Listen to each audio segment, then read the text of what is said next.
नमस्कार, welcome back. मैं हूं Brajnandan, advocate and legal consultant. स्वागत है आपका एक बार और मेरे इस चैनल पे, जिसमें मैं एक नई जानकारी जो प्रैक्टिकली प्रॉब्लम जो सोसाइटी के द्वारा, जो समाज के द्वारा फेस की जाती हैं, वो उनसे निपटा कैसे जाए, आखिर उनका उपचार कहाँ मिलेगा, कैसे मिलेगा। तो इन्हीं सब सारी बिंदुओं पे मैं चर्चा करने के लिए आपके सामने उपस्थित आया हूँ। और आज की वीडियो बहुत ही इम्पोर्टेंट होने वाली है। एक नई जानकारी मैं आपको देने के लिए आपके सामने आया हूँ। जो जानकारी जो होती है, जो हर किसी को उपलब्ध नहीं हो पाती है, जो समाज के द्वारा, जो समाज में हमारी जो कार्यशैली है, तो उसमें कार्यशैली में ये भी देखा गया है कि ये जो अपनाया गया है कि अगर जो हम मेडिकल में अगर जो बात करें कि अगर जो कोई बीमारी होने से पहले अगर जो हम उसका प्रिकॉशन ले लें, तो हो सकता है कि जो हमें बीमारी होने पर जो इलाज करना पड़ता है वो इलाज ना करना पड़े। तो जाहिर सी तौर पे है कि मैं वही जानकारी आपको बताने का प्रयास करता हूँ। मैं वही प्रिकॉशन, वही सावधानी देने का प्रयास करता हूँ कि अगर जो आपने समय रहते, अगर जो समय से पहले आपने अगर उसको अपना लिया, या आपने जानकारी के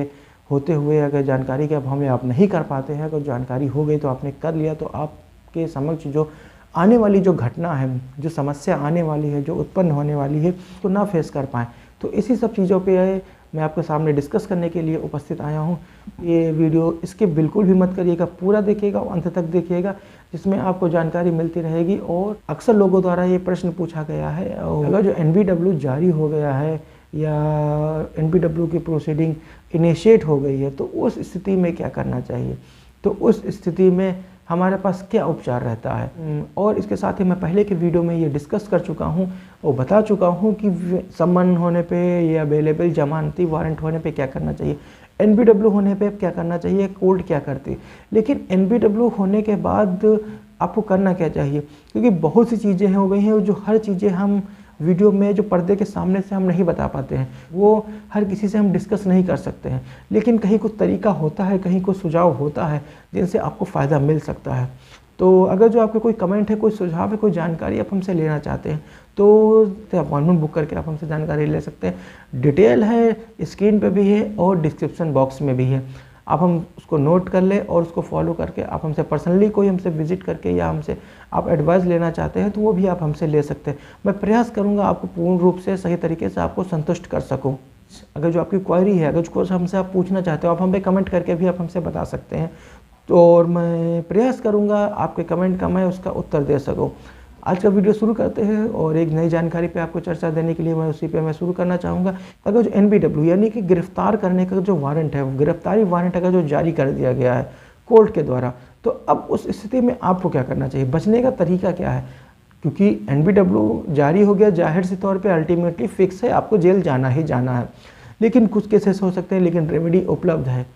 उसके बावजूद भी आपने कोर्ट की अवमानना की है, उसका निरादर किया है, आप उसके बताए हुए जो डेट है, उसने जो फिक्स किया डेट है, उस पर आप उपस्थित नहीं हो पाए। फिर भी हमारे संविधान निर्माताओं ने जो एक प्रोविज़न मेंशन करके रखा हुआ है, कुछ हैं प्रोविज़न जिनसे कि आप NBW होने के उपरांत भी आप उस पर बच सकते हैं।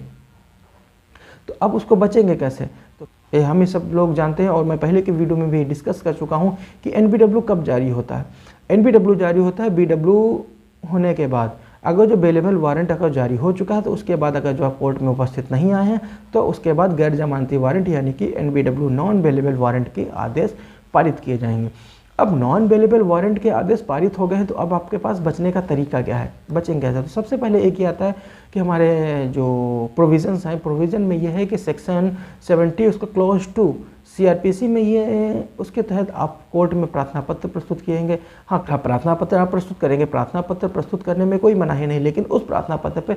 कोर्ट ऑर्डर कर दे आपके फेवर में, ये कोई ज़रूरी नहीं है। लेकिन फैक्ट और जो सर्कमस्टेंसेस हैं, जो परिस्थितियां हैं, वो आपको कोर्ट के सामने रखनी पड़ेंगी, प्रस्तुत करनी पड़ेंगी, और कोर्ट को ये सेटिस्फाई करना पड़ेगा कि जो तथ्य प्रार्थना पत्र में लिखे गए हैं वो सत्य हैं एवं बिल्कुल सही हैं। और कोर्ट को अगर जो लगता है प्रार्थना पत्र में अंकित तथ्य और जो साक्ष्य जो आपने प्रस्तुत किए गए हैं वो सत्य हैं, सही हैं, तो उस जो नॉन बेलेबल वारंट के जो आदेश हैं उनको बेलेबल वारंट के आदेश में परिवर्तित कर देती है। ये कोर्ट के पास उसके पावर है जिसमें कि ये आदेश पारित किए जाते हैं, जिससे ये आदेश से आप गिरफ्तार होने के और गिरफ्तारी होने के बाद जेल जाने से आप बच सकते हैं। दूसरा पॉइंट, जो दूसरा टॉपिक है, उसमें ये आता है कि सेक्शन 397 397 में है कि अगर जो उस NBW यानी कि नॉन बेलेबल आदेश अगर जो कोर्ट, लोअर कोर्ट अगर जो सेटिस्फाई नहीं होती है, या दूसरे शब्दों में कहें आप लोअर कोर्ट को सेटिस्फाई नहीं कर पाते हैं, तो नेक्स्ट स्टेप आता है कि अब 397 of the CRPC, section 397 CRPC के तहत आप उसमें अपील कर सकते हैं कोर्ट ऑफ सेशन में, यानी कि डिस्ट्रिक्ट एंड सेशन जज जो हर ज़िले के लेवल का जो एक कोर्ट होता है उसमें आप उसमें प्रार्थना पत्र यानी कि अपील आप रिवीजन प्रस्तुत कर सकते हैं। उस रीजन में सेम चीज़ें हैं, जो अपने तथ्य हैं, जो अपने फैक्ट हैं, जो आपके पास साक्ष्य संकलित जो आपने किए हैं, जो भी साक्ष्य हों वो साक्ष्य आपको संकलित करेंगे। मैं पहले भी बता चुका हूँ, बार बार मैं बताता हूँ, हर एक वीडियो मैंने डिस्कस किया हुआ है ज़्यादातर पे, कि जो प्रार्थना पत्र प्रस्तुत करेगा जो भी व्यक्ति होगा, चाहे वो पीड़ित महिला हो या अभियुक्त पक्ष हो, जो प्रार्थना पत्र प्रस्तुत करेगा, जो ऑर्डर लेना चाहते हो उसका भार वो उसी व्यक्ति के ऊपर होगा। तो रिवीजन आपने प्रस्तुत किया गया है, सारे तथ्य और सारे साक्ष्य जो आपने संकलित किए गए हैं वो माननीय न्यायालय के समक्ष आप प्रस्तुत करेंगे। सेम चीज़ वही, अगर जो आप माननीय न्यायालय को संतुष्ट कर ले जाते हैं, सेटिस्फाई हो जाती है, तो आपके फेवर में आदेश पारित कर देती है। किन्हीं कारणों से अनफॉर्चुनेटली, दुर्भाग्यवश, आप कोर्ट सेशन को, दूसरी कोर्ट को भी आप संतुष्ट नहीं कर पाते हैं, फेल हो जाते हैं आप उसमें, जो भी कारण हो,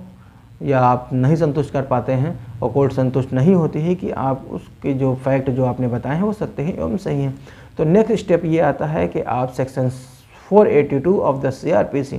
सेक्शन 482 CRPC के तहत आप पिटीशन मूव कर सकते हैं उच्च न्यायालय में, यानी कि ये जो पिटीशन है, ये जो प्रार्थना पत्र है, ये उच्च न्यायालय में ही प्रस्तुत होगी। अब आप अपने अधिवक्ता के माध्यम से आप उच्च न्यायालय में प्रार्थना पत्र प्रस्तुत कर सकते हैं और सेक्शन 482 में कोर्ट से आप निवेदन करेंगे, प्रार्थना करेंगे कि जो आपने फैक्ट, जो साक्ष्य आपने प्रस्तुत किए गए हैं वो सत्य है एवं सही है, उसी को मान के आपके पक्ष में आदेशित पारित कर दिया जाए, यानी कि जो नॉन बेलेबल वारंट है उनको कन्वर्टेड करके बेलेबल वारंट में कन्वर्टेड कर दिया जाए। या किन्हीं कारणों से आप नहीं संतुष्ट कर पाते हैं, कोर्ट में आप फेल हो जाते हैं, तो अब नेक्स्ट स्टेप क्या बचता है आपके पास। एक और चीज़ इम्पोर्टेंट थी जो वीडियो में मिस हो गई है, वो हमें सबसे पहले डिस्कस कर लेना चाहिए था कि साथ में अगर जो नॉन बेलेबल वारंट के आदेश पारित हो गए हैं, नॉन बेलेबल वारंट के आदेश पारित होने के उपरांत अगर जो आपको लगता है कि ये वारंट गलत पारित हो गया है या किन्हीं कारणों से आप कोर्ट को संतुष्ट कर ले जाएंगे, इस जो कारण है एवं आधार हैं उनके आधार पर आप प्रार्थना पत्र प्रस्तुत करिए माननीय न्यायालय के समक्ष। एक चीज़ और जो इस वीडियो में मिस हो गई, जो सबसे पहले मुझे डिस्कस कर लेनी चाहिए थी, वो ये है कि सेक्शन 438 में आप कोर्ट से निवेदन करेंगे, प्रेयर करेंगे, उसमें आप बेल करा सकते हैं कि इसमें अगर जो पुलिस की कार्यवाही अग्रसारित होने से पहले, यानी कि नॉन बेलेबल वारंट पारित हो गया है, नॉन बेलेबल पारित होने के उपरांत अगर जो आपको जानकारी हो गई है कि नॉन बेलेबल वारंट के आदेश पारित हो गए हैं, तो आप सेक्शन 438 CRPC में आप पिटीशन मूव करके जो फैक्ट हैं, जो कारण हैं, और वो कारण मेंशन करते हुए और उन कारण पे आपको कोर्ट को सेटिस्फाई करना होगा कि इन कारणों पे, इन आधार पे हम कोर्ट के सामने उपस्थित नहीं आ पाए, क्योंकि कोर्ट भी जानती है कि आप 2 बार समन पे और BW वारंट यानी कि बेलेबल वारंट जारी होने के उपरांत भी आप माननीय न्यायालय के समक्ष उपस्थित नहीं आए हैं।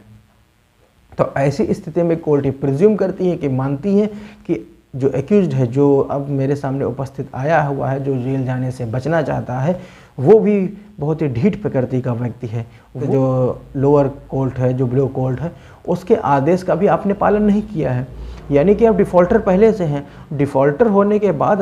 अगर जो कोई रेमेडी आप लेने जाते हैं तो उस स्थिति में एज ए राइट आप क्लेम नहीं कर सकते हैं, एज अ रिक्वेस्ट आप उसमें क्लेम कर सकते हैं। अब रिक्वेस्ट ये है, जाहिर से तौर पे है, रिक्वेस्ट है, आप कोर्ट से कर रहे हैं और कोर्ट के पास पावर है कि आपकी रिक्वेस्ट को माने या ना माने। कोर्ट को अगर जो आपकी रिक्वेस्ट मान लेती है तो वेरी गुड, मच बेटर है। अगर जो अनफॉर्चुनेटली कोर्ट आपकी रिक्वेस्ट को नहीं मानती है, उसको डिसमिस कर देती है, रिजेक्ट कर देती है,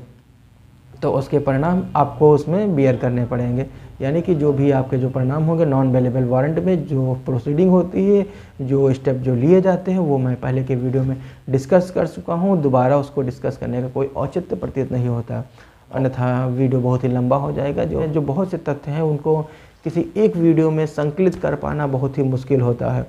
और ख़ासकर ऐसे प्रोविज़न में जिसमें एक एक स्टेप, हर एक स्टेप है वो एक दूसरे से बहुत ही कनेक्टेड है, तो इसको अलग अलग कर पाना बहुत ही मुश्किल हो पाता है। फिर भी मैं उम्मीद करता हूँ आपको जो फैक्ट, जो हमने जो तरीके, जो हमने जो लॉ की जानकारी जो हमको दी है, वो लॉ की जो विधि की जानकारी हमने आपको प्रोवाइड किया है, जो दिया है, उसके आपने लाभ लिया होगा, वो आपको समझ में भी आई होगी। और आशा करते हैं कि अगर जो कोई आपके पास कमेंट है, या अगर जो आपको कोई जिज्ञासा है, कोई सवाल आप हमसे पूछना चाहते हैं, तो आप हमें कमेंट करके बताइए। मैं प्रयास करूंगा उसको पूर्ण रूप से और सही तरीके से आप उसको मैं संतुष्ट कर सकूं। और वीडियो को अंत तक देखने के लिए प्रेम पूर्वक धन्यवाद। जय हिंद।